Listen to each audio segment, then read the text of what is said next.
So, welcome everybody to today's webinar about keeping your small business alive in the uncertain times that we're living in right now and in this era of social distancing. I'm excited to have you here. I'm Stephanie Stems, the founder of Financeability, and we've got Rachel and Gerardo from DreamSpring as well.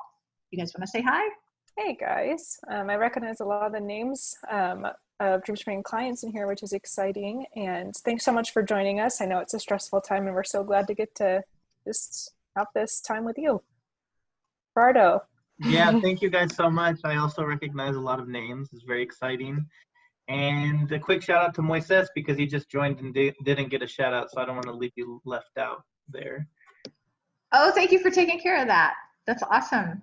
And if there are people who haven't told us who they are in the chat yet, we would love to hear from you. We're trying to not only give you a lot of education and some tools today, but we also want to help you guys get to know each other, because one of the things that we feel really strongly about is helping you build community. And that's the way that we're all going to be able to support each other through the challenges that have already happened and the challenges that are still to come.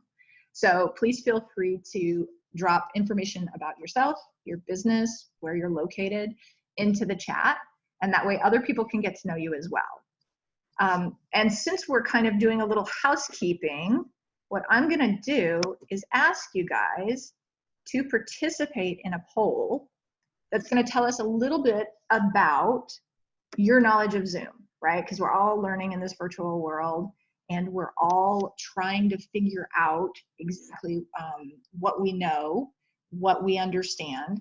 And so I wanna make sure that we're meeting your needs today and helping you learn about Zoom at the same time that we're gonna talk about all the things, the other things that you need to do to keep your business going. So thank you so much. Oh, I see lots of people chiming in who are telling me that, so some of you know how to use the chat box. That's awesome. Some of you know how to mute, unmute. That's terrific. There are people who know how to ask questions. I think that's terrific because we're going to use that Q&A function a little bit later. And then there's some of you who don't know how any of this works. And so for you guys, I just want to do a quick tour. We'll leave the poll open a little bit longer, but yeah, it looks like there's a good amount of folks who haven't used Zoom before or maybe aren't familiar with all its functions. So we'll just go through quickly what you can expect. There are ways to communicate with Rachel, Gerardo, and myself, and the easiest of those is something called the chat feature, which I'm going to send a message for some reason. This is the chat feature. And so for those of you who haven't seen this before, what you might see on your screen now is a little orange box that popped up. And if you click on that box, you'll be able to see the chat. And that's where everybody's leaving notes about who they are, what their business is, where they're from. And that's also where we'll be ultimately conversing with you guys and with letting you guys converse with each other. The other place that you can leave questions for us if you have specific questions is in something called the Q&A.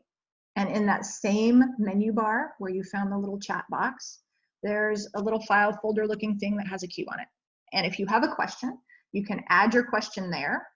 Or if you want to look at the questions that have already been submitted and vote for the one that's closest to your question, you can do that as well. So hopefully that tells you a little bit about the housekeeping. The one other piece that you probably want to understand is that most of you right now are on mute, which is just a little microphone. I think for right now, we'll probably keep most of you there, but if we do have somebody who needs clarification or has something that they'd really like to say, you can raise your hand, which again is in that black menu bar. And when we can take your question, we'll acknowledge it, and then you can unmute yourself and share your question. So hopefully that's helpful for everyone. And as we start to jump into what we really want to talk about today, I just want to say thank you first off to Gerardo and to Rachel for jumping on with me, for having the inspiration to think about how we can help all of our small businesses in this time when a lot of people are feeling overwhelmed, maybe feeling anxious, maybe wondering what the heck is happening. And so I just want to say thank you so much to them and talk a little bit about what we're going to do today. So what we really want to provide you with, as I mentioned, is some knowledge and some tools and some other resources that are going to help you identify what you can do if you've got immediate cash problems, then help you understand how to plan for sort of a short-term future, say the next 3 to 6 months. And then lastly, what we want to do is connect you with folks who can help you as you're going through that process. And so what we're going to do first is have Rachel and then Gerardo talk a little bit about DreamSpring and how they can help you. And while we're doing that, if you have not introduced yourself in the chat, I would love it if you could do that. And then we'll, once we all know each other, we can jump in. Thank you, Stephanie. So the reason why we think we have something to add to this conversation here is DreamSpring works with lots of different types and sizes of businesses and different life stages, the business cycle as well, from startups to businesses that have been around for like 30 or 40 years. So for us, we really want to be able to provide kind of the range of options that are out there in terms of finding assistance during this time, and even assessing, like, out of all these different options, which fits my business best. So that is that's our main goal today, is to really to help inform you and to help you to find your next steps that fit your business best, so that you don't feel like you're just being overwhelmed by all the different options that are out there. What do you want to add, Gerardo? Yeah, we also want to hear from you because, you know, in these unprecedented times, there is a need for information through reliable sources. And, you know, primarily what we do is we help businesses attain funding. But, you know, this is a shift for us, and we are able to make that shift in a quick and decisive manner because we have such a close relationship with you know, the great businesses that we partner with here in Arizona. And so the more that we can do this for you guys, and the more that you guys can give us feedback on exactly what you want to see from us, you know, the better we will be at addressing the needs as they develop on the ground. So we appreciate all you guys being here. We know most of you guys can get a hold of Rachel and myself, you know, with a quick text message or email. And so we want to keep that level of consistency and personal connection that we feel makes, you know, us unique as a nonprofit small business lender in Arizona. Thank you guys for coming. Awesome, thank you so much. And again, I just want to say thank you to both of you and to DreamSpring as an organization for helping us put this together and for making sure that we are doing everything we can to support small businesses and entrepreneurs in, like you said, Verda, this kind of unprecedented time. So I see that we've got a few other people who are introducing themselves in the chat. Thank you so much. And I just want to tell you maybe a little bit about who I am and why I feel like I have some information that I can share with you. So for those of you who don't know me, I am Stephanie Sims. I'm the founder of Financeability. And what my mission is to help entrepreneurs find the right funding for them by telling economic stories that make dollars and cents. So I really help entrepreneurs understand their numbers and then figure out what the right type of funding is to solve their needs. I do know we've got some organizational clients here today, some partners of other organizations who try to help entrepreneurs, and I want to say thank you so much for being here. And if there are things that you're seeing that we're not mentioning, or if there are other ways that we could be of service to you, please feel free to reach out and let us know, because I think we're all in it together, and what we really want to do is make sure that we provide as many resources to the people who need them without overwhelming them with so much noise. All right, so I'll just maybe oh my gosh, we have lots of people. Okay, cool. So it looks like we've got, I'm going to go back up. It looks like we've got Kevin from Mesa, Tough Apparel. It looks like we've got Mike Watson from Watson Refrigeration in Tucson, John Oberg from Allen & Young Business Brokerage, Marissa from Tucson Cream Design, Kevin and Skylar from Gilbert, Kelsey Erickson, and she's the owner of Circus Sanctuary. Okay, and if there's anybody who has not introduced yourselves, please feel free to do that. I will tell you that at the end, we're also going to provide a way for you guys to connect with each other so that you can start helping out in a much more concrete way. And you can also connect with each other offline once we're done with this conversation. So I want to let you know that if you are an entrepreneur that's wondering how to manage the uncertainty of what's happening, if you're seeing decreased revenues, decreased signups, decreased opportunities for your business, but you want to be proactive in tackling those challenges, and if you're committed to really finding the best path forward for your family and your business, then you're in the right place. And if you're an organization that works with entrepreneurs that are doing all of those things, you're also in the right place. And so our goal is really today to help you build a very clear path forward in the current environment, but also to help you build a community of support, not just with the folks that you're seeing on screen, but with everybody who's in the audience. Because as I think I've said, this will probably be the recurring theme for today. The best path forward is to connect with people who can support you and to understand the challenges that you're facing and might be able to give you a new perspective or might be able to connect you to resources that you didn't know were available, right? So building that community is a very important thing. And the reason that we want to provide you with all of this and get you connected is so that you can actually take action instead of sitting around worrying about what's going to happen next or being anxious or feeling a little bit paralyzed and overwhelmed.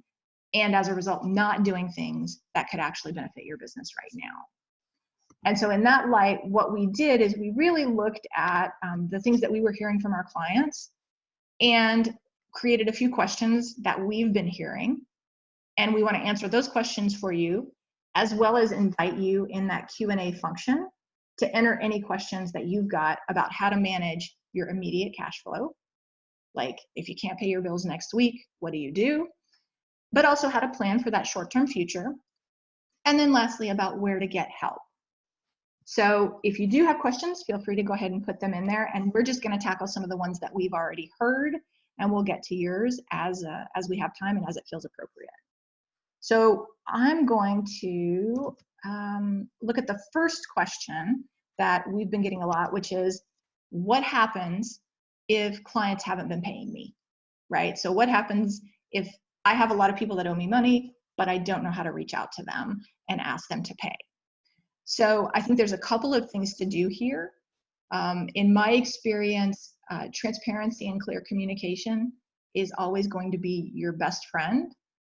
And so I think everyone is aware of the challenges that all small businesses are facing. And so the sooner you reach out to those clients and you just try to understand where they are and whether or not it feels like they're going to be able to pay, the better you're going to be able to plan. So one of the things that a lot of people do is they're very hesitant to reach out to somebody and say, hey, wait a minute, you owe me money, because it feels kind of weird. You don't necessarily have to reach out in a nasty or threatening way and say to people, hey, you owe me money and you have to pay me now. You can reach out in a very understanding way, in a human way, and say, look, I know that times are really challenging, and I've heard from other clients that meeting their obligations might be difficult for them this month. Should we get on a call and talk about where you're at in your business and understand how we might be able to work together so that you could still pay me, but it still makes sense for you, right? And I think that working as a partner with your clients and ultimately with everyone involved in your business is the best way to approach this, but you're going to have to be proactive and you're going to have to be pretty transparent. And I think maybe Rachel and Gerardo might have some ideas around this too. I don't know. What do you guys think? Yeah, I mean, we could just speak from our own experience too. We're a nonprofit lender, and so we have lots of folks out there who have monthly payments that are due to us for their loans. And we've recognized off the start that, you know, a lot of folks are not going to be able to pay us the way that they had planned or been able to in the past. And what we've been doing is reaching out and seeing if a payment plan is a good option for them. Recognizing that best case scenario, if we can, you know, get a smaller payment temporarily, keep the loan in good standing, keep that business going, it's best not just for the client, but also for us. We obviously want to see, you know, besides our mission of wanting to see entrepreneurs be able to, you know, to survive this and do well and weather this storm, we also, of course, want to be able to keep our own selves afloat as well financially. So if we can take a smaller payment temporarily to keep, you know, those businesses going and keep them healthy and strong, then it's a win-win situation. Yeah, I agree with Rachel and Stephanie. I think the first step is to evaluate what services have been rendered, you know, what services are left to be paid, and to try to figure out with a good estimation of how long this will play out in the foreseeable future, what kind of payments can you accept in light of the larger payment or the total payment that you're accustomed to for the services you have provided, and working that out on a payment schedule with those clients is something that, like Stephanie said, is going to be an ongoing conversation, and we're definitely here to help with some of those specifics if you have those questions on how to get that initiated. And I appreciate Rachel sharing our example of how we've been doing that. If you have participated in that process with us, you know that you call in and we kind of walk you through what our options are, and then we help assess that that structure with you in an official manner. And usually that's associated with some type of time frame, because none of us know how long this is going to last, but we know that those restructures have to play out over the course of some time, and you're going to have to determine that for your business. What is the longest I can go with this specific payment plan? Yeah, I think that's really important, right? The communication, opening those lines of communication. And it's great that you guys mentioned it, because you kind of mentioned it from the vendor side, right? Because just like we may be looking to ensure that we're getting paid by our clients, obviously we're going to have to be the person who may reach out and say, I can't afford to make this particular payment this month. And so one of the things that I try to encourage people to do before they're having those conversations is to sit down and just really understand what you have that's outstanding, right? So how much are you owed? And I would look at it client by client. And then I would look at how much you owe, right? Vendor by vendor. And I would try to identify for each of those companies or individuals that you're working with what you think is going to happen to that relationship going forward. And that can also help you understand how much time and energy you want to put into making a payment plan work, right? And you may get to a point where you're not going to be able to work out a payment plan with everyone. But if you understand, for example, that you can work out a payment plan with your best client because they're going to be able to get back to work quickly and use your service or product again quickly, that might make sense for your business. Whereas for someone who may not be as good of a fit, or someone who you're not sure is going to be able to pay you at all, it might not be worth necessarily trying to offer that payment plan to them. Now, not that we don't want to help everyone that we can, but if you're in the mode where you're trying to do the most good you can, sometimes you're going to have to make those prioritizations and those choices. That's on the client side. But as we think on the vendor side, I think one of the things that's really interesting and that we wanted to share with you today is that there's quite a few concessions or programs being put in place by a lot of different major vendors that are really designed to help small businesses survive. So I don't know if you guys have been following, but I also saw that just recently, I think it's APS here in the Valley, came up with a program where they're definitely saying that they're not going to suspend any electrical service or utilities due to non-payment of bills. And so I do think that there are a lot of major vendors who you might be thinking, oh my gosh, they would never work with me, that are being very proactive in this situation and working the best they can to make sure that you and your business can survive through this period. I think there's also some really interesting programs that are coming from the federal government, like the CARES Act, which was just passed by the House this morning. And I think we might want to spend a little bit of time talking about that, because there's several different programs inside the CARES Act that could help you both as an individual, but also as a business owner. I don't know, Rachel and Gerardo, do you guys want to talk a little bit about those? I'm just going to take one piece real quick that's a little more general.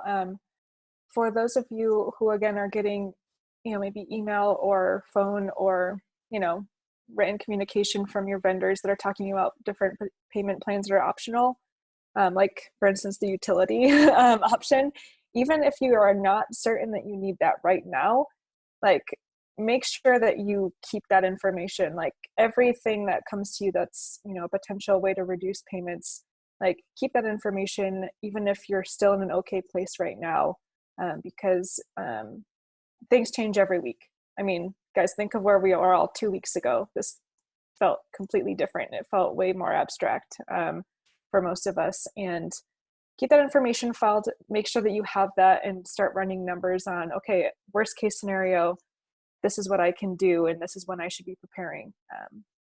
I'll stop there and not keep it too general, but I just want to mention that keep all of that information right now. Don't think, okay, I'm fine, I don't need this, because you may need it. Yeah, and I would jump into and just say that it's probably a good idea to look at this current situation as if it's going to last 3 months.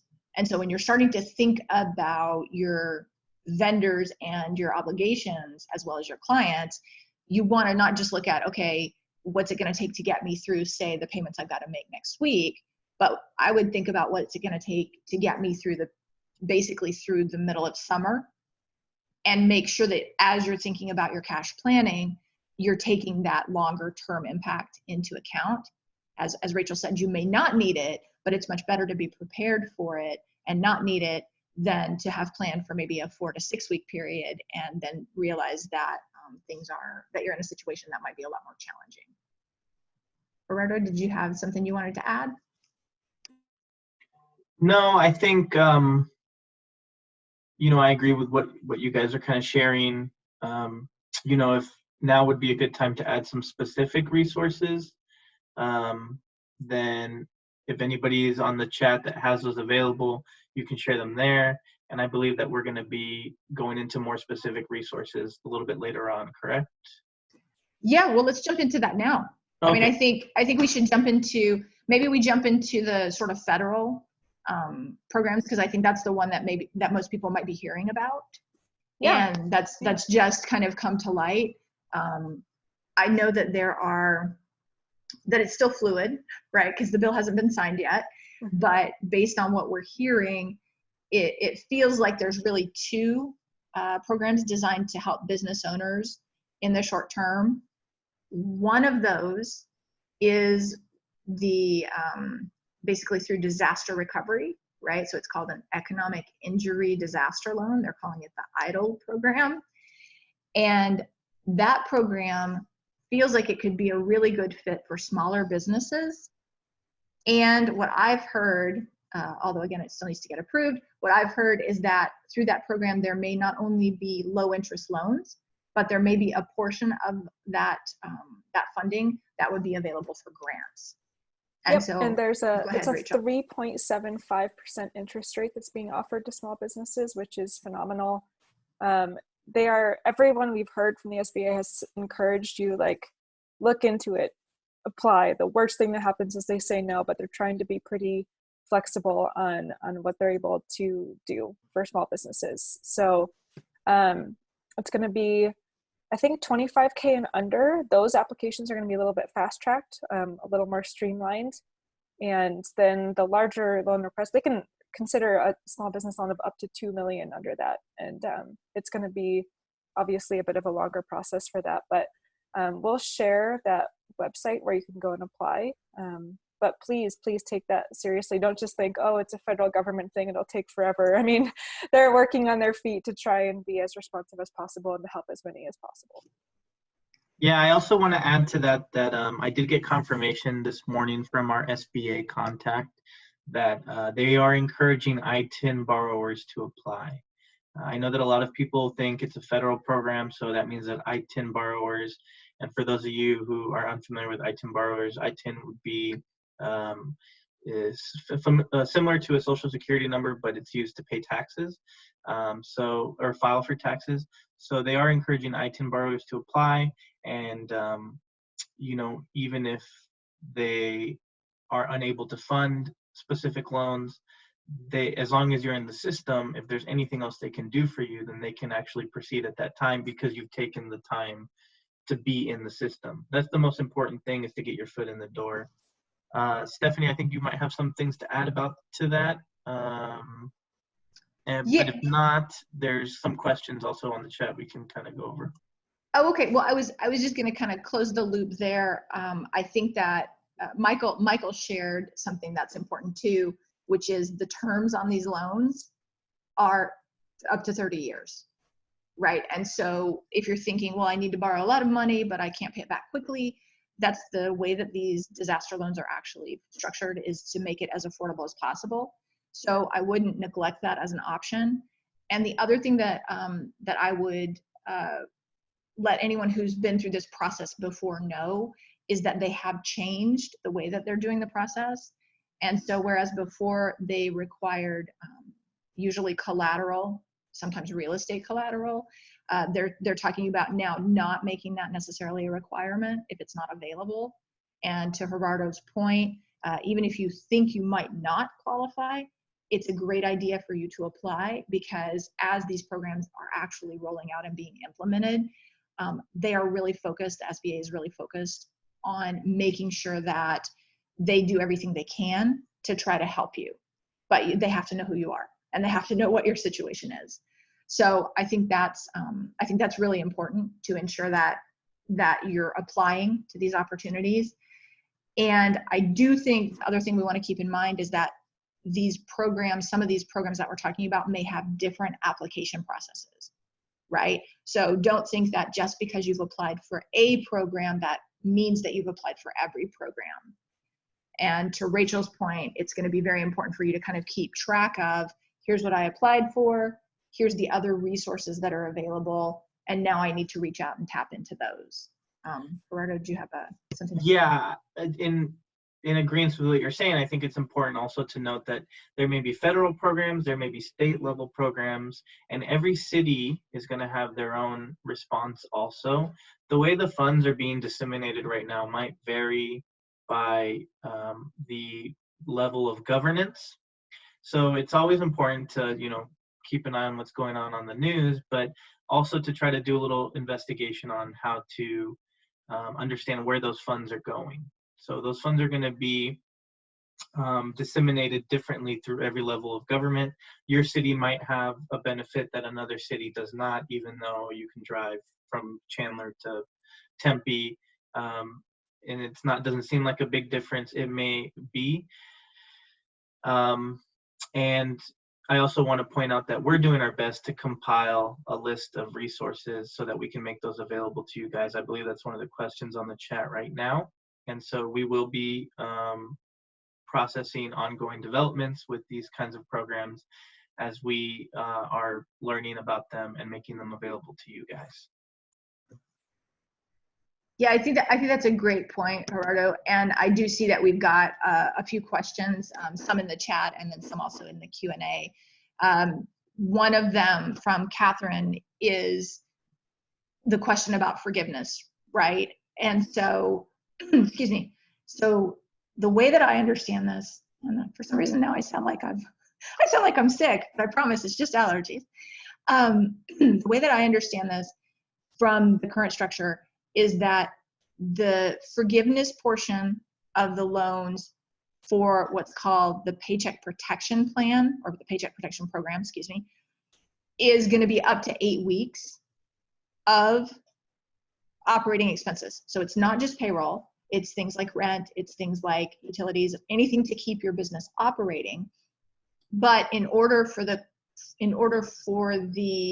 forgiveness to actually happen, you have to maintain, I think the number is 75% of the payroll that you had at the beginning before COVID-19 happened, right?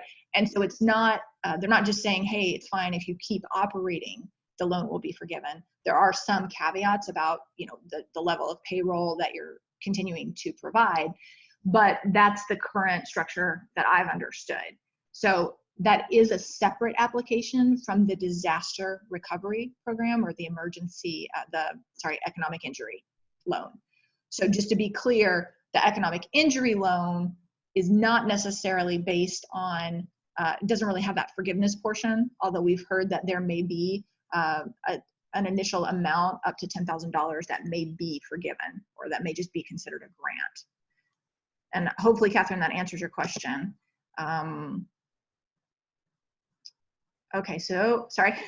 So now we're jumping into Q&A. Go ahead. Yeah, we might want to pause the Q&A right now to move on to the next section because we're already at 12:30. Oh, okay. Okay, sure. Yeah, so maybe what we do is we talk a little bit about planning for the future, because I think that was one of the things that we really wanted to talk about as well.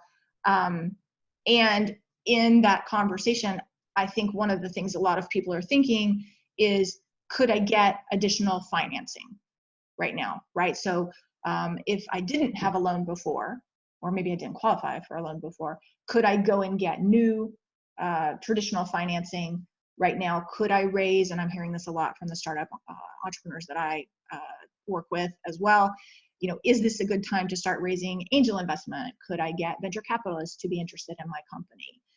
And so I can give my perspective, but I'd love to hear from Rachel and Gerardo too about what they're seeing.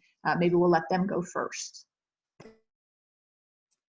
Yeah, I would say in terms of getting new funds right now, it very much depends on how your business has been responding to this crisis. So I'll give a few examples. If your business is in a place where it's rapidly seeing revenues go down, you're concerned about getting, getting enough out to pay your bills, that is where you need to be looking at a few specific types of options, like the SBA options that we've outlined. And then also, there are a few places that we'll mention near the end that are actually considering new funds, but most places where you'd normally look for funding to get new funds right now, in that situation where revenues are down, you're concerned about survival of the business, most traditional finance options are not going to give you money right now. A lot of traditional lenders are tightening up their restrictions on lending in those situations. Now, some businesses are actually finding ways to grow during this time. So, different, like maybe food delivery services or medical supply, businesses. I mean, apparently toilet paper distribution is probably doing great. So, I mean, that's a funny example, but I mean, like there's a few businesses that have actually either are already well positioned to grow during this climate, or have been able to pivot successfully. So some restaurants, for example, who just had in-house dining are now pivoting to doing delivery and takeout, and they're doing okay, and they're finding ways to make, revenues actually grow in different areas. They may be able to still get, new funds through a variety of different options, not just SBA disaster relief or, some of the options that we'll name later. So you kind of want to figure out which of those two categories you fit in terms of looking for funds. So if you have found ways to make your revenues grow and you're still doing okay in this, the situation we find ourselves in, yeah, of course, like you might be able to get new funds from a variety of options, from banks to credit unions to, alternative lenders to, so those doors still may be open. For most businesses, they're not in that place. Most businesses have seen their revenues dropping and are more concerned about surviving this time. And that's where SBA disaster relief and then the options that we'll go through at the end may be the best places to look for you. Yeah, I want to add that in the same manner, what's going to be important is to always maintain the same diligent record keeping and business documentation that you have been keeping in the past to obtain loans. Everything that Rachel said is correct. I'll add that it's an ongoing change. So a bank or credit union or a CDFI like us, we can be lending yesterday and then no longer lending today. It really is an ongoing situation, and therefore the types of restrictions on lending are going to vary day by day. I appreciate that a lot of you guys are reaching out and trying to figure out what we can and cannot fund. I want to also make a strong point of saying that in the same way that the types of funds that are going to be available for businesses through government programs are going to vary from city to state. That's also going to be true for funding. That's why we wanted to make this training very specific to Arizona, because here businesses can still pivot and deliver food, right? But that might not be the case with other responses across the nation. So you want to make sure that your responses, if you are seeking additional funding, are anticipating the types of changes that your government officials might bring on your business. That's one thing that the lenders are also going to be looking at. Sure, you're delivering food, but how long are you going to be able to continue that before that is also restricted? Now, we don't want to we don't want to suggest that that means that people can't apply for new funds, but those are going to be the kinds of questions you're being asked when you are planning for the future and when you are asking for new loans. I think now would also be an important time.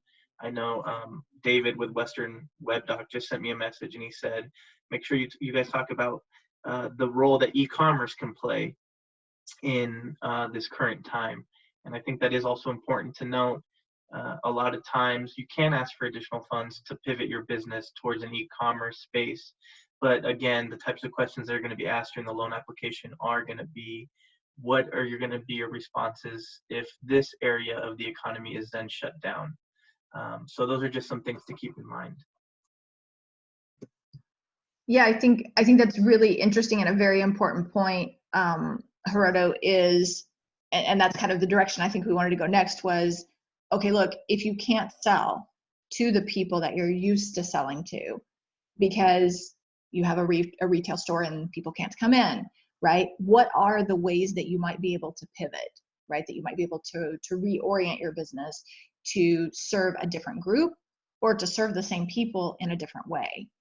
And I think we do have a lot of opportunity here in Arizona because, you know, we're able to deliver, I don't know if it's in every city, but I know in certain cities, you can also start to deliver alcohol, for example, if you are a restaurant, which can make a big difference. Something else I've seen personally, and you guys may have seen it too, is that some restaurants are now offering, because they have a different supply chain than traditional grocery, they're actually able to offer food products, right? So I don't think it was US Foods that I saw do it, but now I've seen others do it as well. But they've been able to offer eggs, milk, at some point toilet paper, but probably that's gone now. But you know, maybe there's a way that using the inventory you already have, you could actually serve your customers in a different way. And I would add real quickly too, this may be really basic, guys, I'm sorry if you've heard it, but in case you haven't, if you're like a restaurant or a bakery or, selling food,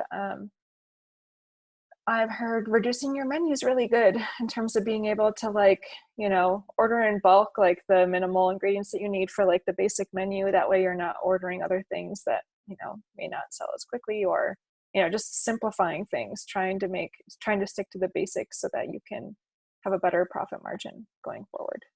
Shout out to Soda Rush. It sounds like they're doing that right now. So thank you for commenting. Maybe, if anybody wants to pick their brain, then they can kind of see what they did there. One of the very basic questions I received from a client was, is enabling my own website to pivot my full service restaurant to takeout, is that going to be cheaper for me, maybe through an online platform, than the rates that DoorDash is charging me? So those are some very specific things you want to look at. One of the reasons we're doing this is a lot of you guys have business models that can complement each other. So we want you guys to network here. If there is anybody who's providing those type of services, now is the perfect time to kind of get those quotes, those free quotes, and learn more about each other, because that's a really great question, right? That might be the difference between staying open for the next 3 months and closing in a couple of weeks. What is the surcharge that DoorDash or Grubhub, even if they are waiving some fees because of the COVID-19 situation, what is the difference between that and me making my own website or paying a one-time flat fee to make my own website that can allow me to stay in business, right? So I just wanted to add that it's about thinking about those little nuances that really are going to be the deal breakers here.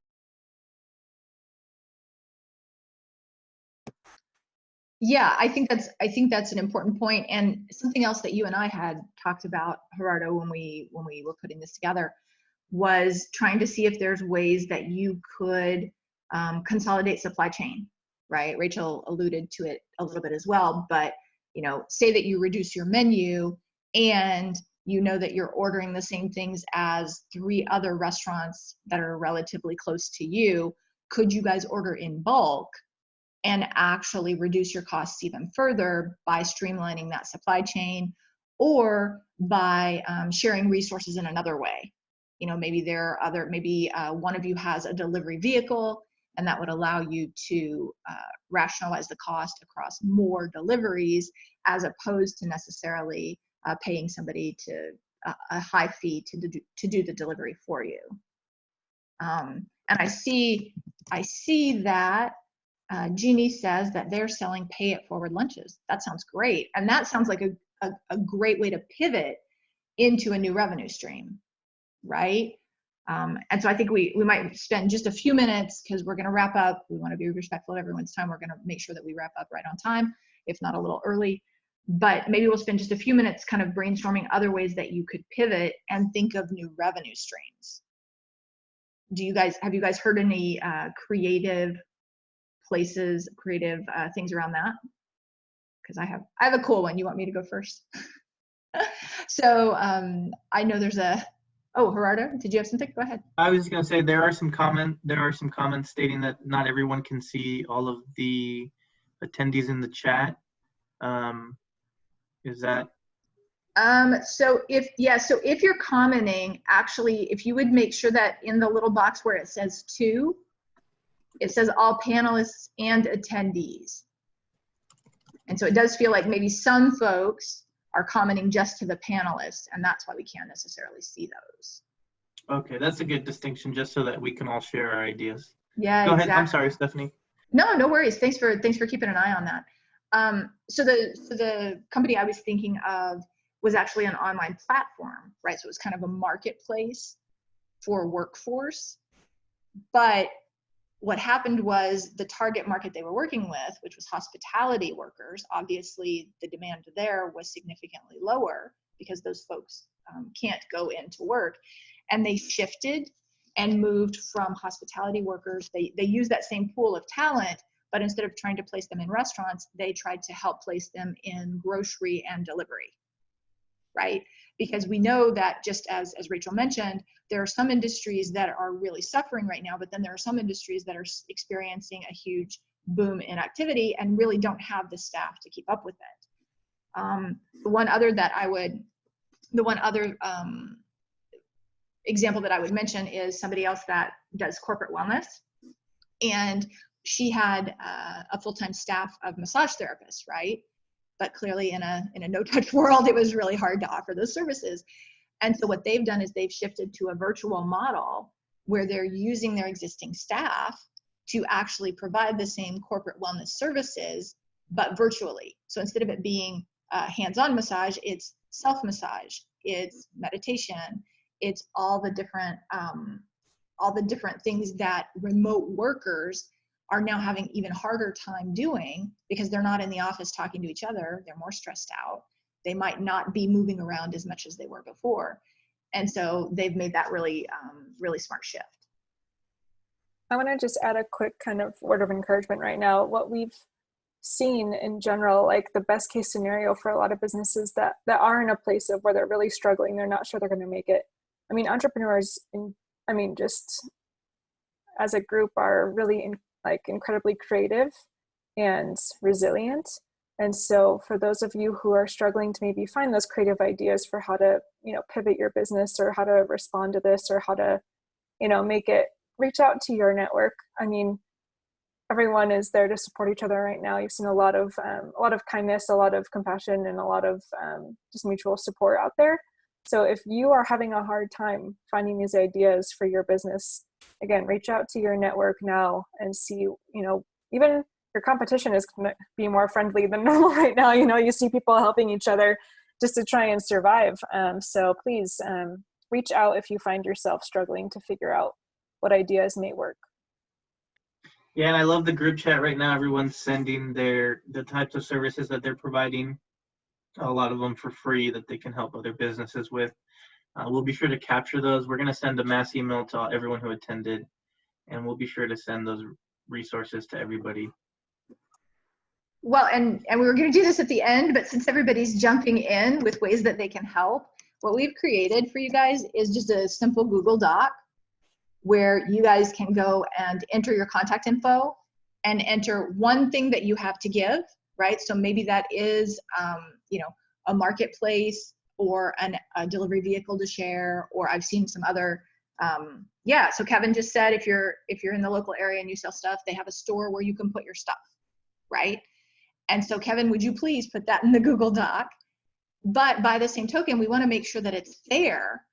And so what we're asking is that everyone not only say, here's how I can help, but here's what I need. Because I feel like if we're all able to start to understand, hey, Kevin's looking for this or Rachel's looking for that, we can also keep our eyes open. And by helping each other in that way, we're going to help a lot more small businesses find a path through the current challenges. So if you guys would, I would love for all of you who have participated today, if you don't mind, just copy your comment from the comment box and paste it directly into the give or the ask box on the Google worksheet. And then if you would like to share that with other members of your community, or if you're an organization and you have clients who you feel could benefit, please feel free to direct them directly to that Google sheet. It's just a resource for the community. So please also be kind, don't delete people's stuff. Don't leave silly comments. But if we can use that as a way to make that work, I feel like we'll definitely help everyone move forward in a way that's positive and that really benefits the community. And if you are like not super comfortable with, Google Docs or Excel Docs or any of that, and you want someone else to enter that, just let us know and we can put that in for you. If you're afraid that you're going to go in and like delete something or, mess anything up, we don't want the technology to be a barrier. So let us know and we can enter that for you. And then Stephanie, is this a good time for us to jump into resources? Because we have about 10 minutes. Oh wait, can I just say one thing? I know we have about 12 minutes. Just kidding. I really appreciate all the community partners who joined us today. I see a lot of great comments. So if you do not have time, because I know that you guys are all super busy too, to enter that information into the Google Docs. I know Stephanie just kind of said this, but you do work with a lot of businesses, and you know that they would not mind you doing it on their behalf. Like I saw Olivans was mentioned here. Just send me a text, send me a email anytime, and I'll add those details into the Google Doc for you. Cool. Thank you. Gerardo, do you want to start actually with any resources in the Phoenix area, like SBDC's scores, anything like that, or any other options for folks who are looking for help kind of developing a plan to get through this? Well, I have I can start and we can kind of bounce off each other. Yeah. Because I feel like a lot of our lists are going to be very similar. But I did just get a nice message from one of our contacts at US Bank, and they said that one of their focuses is to help applicants with the SBA Paycheck Protection Plan. So if at any time you need a contact who can help you with that, you can contact me directly, and I'd be happy to put you in contact with somebody at US Bank who can help you, or I'm sure you can just walk into a US Bank branch. But we'll also, in our email, we'll also send out more specific, we'll send more specific instructions on how to do that. Of course, we have great partners. Michael Kelly is on the chat right now. He said hi. Maybe Michael, can you type in a few things about kind of some of the ways that you help local businesses, specifically in downtown Phoenix? And then while he's typing, Gerardo, do you want to keep going just so we are good on time? Yeah, I mean, there's as you guys know, DreamSpring is a CDFI. There are other CDFIs in the area. Chicanos por la Causa has a lending program called Préstamos. Marisol Credit Union has also a CDFI. The YWCA is a great resource for any type of budgeting. The SBDC out of Gateway Community College. We have a few people from the ASU Innovation Centers on, but I think those have been closed.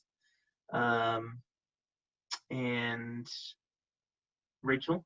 Yeah, I'll jump in terms of if you have not yet sat down and actually come up with kind of like a business crisis plan, again, looking at your numbers to see how long you can keep things going, how things, with the revenues and expenses you've got right now, you should do that. The SBDC, Small Business Development Center, SCORE, they're offering, of course, consultations that can be over the phone or like video conferencing. You just go to, their website and you can find that. The Women's Business Center, and I'm talking specifically about the one down in Tucson, which is where I am. It's with the YWCA. They have, again, great one-on-one consultations. And then your accountant or bookkeeper, if you have one, again, call them today and just say, hey, I need to have a chat with you about like how long can I stay in business with the way things are going? What other reductions in expenses are possible? Which ways, what do I need? What's the bottom line? Where do I need to land, each week even to keep things going?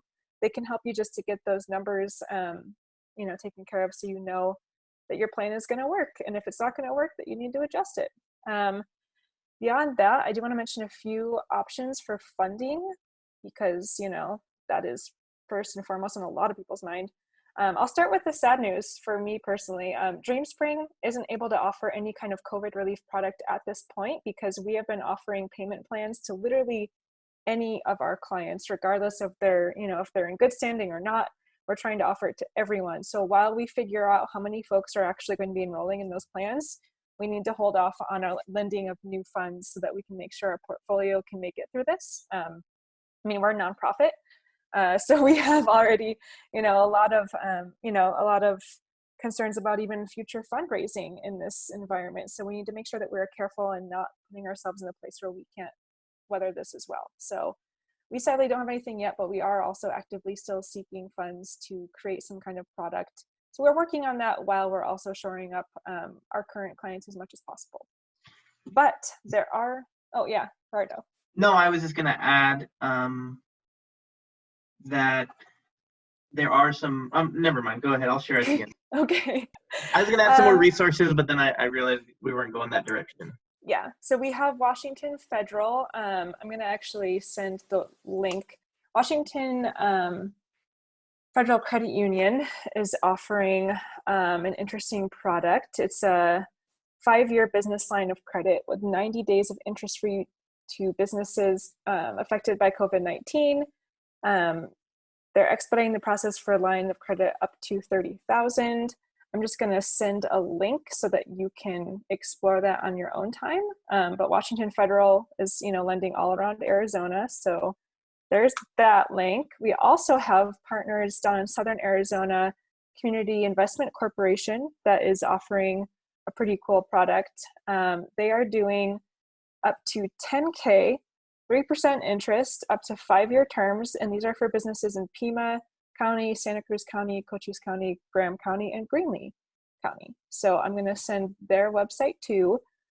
Growth Partners Arizona, which lends all over Arizona, they have limits of 10K to 75K loans.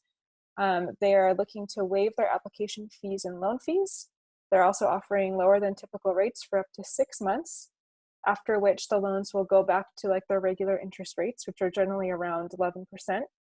Their max term is 5 years on the loans. And then I will include their website as well in the little chat function. And then BDFC, which is also lending around Arizona, they're doing up to 25K potentially for businesses affected by COVID-19 with interest-only payments for 6 months, up to a 10-year term possibly, no prepayment penalties or fees. And then I will put their website over there as well. So guys, wherever you are, again, make sure to look into those options to see if they're a good fit for you. It's worth checking out. Again, the worst thing that happens is people say no, and at least then you know what you know at that point. So the last one was BDFC, and I'll include all the websites. Can I just I just included a link to Nedco, which is also a CDFI, and they work a lot in the East Valley. And when I say the East Valley, I know we have a lot of clients from Tucson and Southern Arizona on, but East Valley, so the suburbs east of Phoenix. So if anybody needs any help there, Nedco, a new leaf.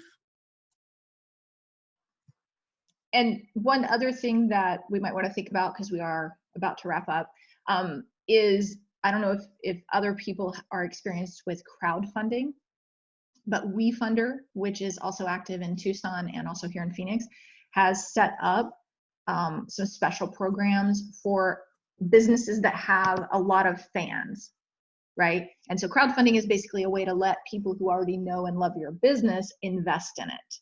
So it's not a loan, it's a different kind of investment, but that might be something for you to think about as you're looking at, you know, your 2 to 3 month plan, right? It's not going to be as immediate as some of the programs that maybe that we've mentioned here today, but that's something that I think you want to keep in mind as well, as a real way to not only get some cash into your business, but as a way to create loyalty amongst the people who really want to see your business survive. So I'm happy to share some information about that as well. And just so everyone knows, it's our intention, if everyone feels that it would be useful, to continue to provide these conversations every Friday for the near future. And so if you guys, would you just tell me in the chat, and you're not gonna hurt my feelings either if it's not helpful, but tell me in the chat if it would be helpful, and we'll make sure that we set this up for the same time next week. And that way, as we get additional resources, as we get additional information about the programs being rolled out, all of that stuff can happen. And then what we can do is we can also use that time to better address specific questions. For example, Rachel mentioned that you really need to understand your numbers. And I know for folks who might not have an accountant, who might not be comfortable with accounting jargon, even if they do have an accountant, they don't always understand that.